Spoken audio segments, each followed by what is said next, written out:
৩ বছর আগেও নাফ নদী থেকে প্রায় ৫ কিলোমিটার দূরে মিয়ানমার বাংলাদেশ সীমান্তবর্তী কানকিয়া গ্রামে কয়েক হাজার মানুষের বাস ছিল। ২০১৭ সালে মিয়ানমার সেনাবাহিনীর অভিযানের সময় রোহিঙ্গা অধ্যুষিত গ্রামগুলোতে ধরিয়ে দেওয়া হয় আগুন। বুলডোজার দিয়ে গুড়িয়ে দেওয়া হয় গ্রামের পর গ্রাম। সেখানে এখন বানানো হয়েছে সরকারি ও সামরিক সব স্থাপনা।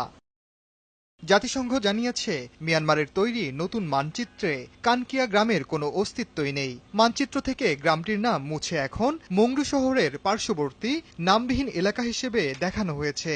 ২০১৭ সালের অভিযানের সময় মিয়ানমার সেনাবাহিনী কানকিয়ার মতো অন্তত ৪০০ গ্রাম ধ্বংস করেছে বলে জানায় নিউ ইয়র্ক ভিত্তিক মানবাধিকার সংস্থা হিউম্যান রাইটস ওয়াচ।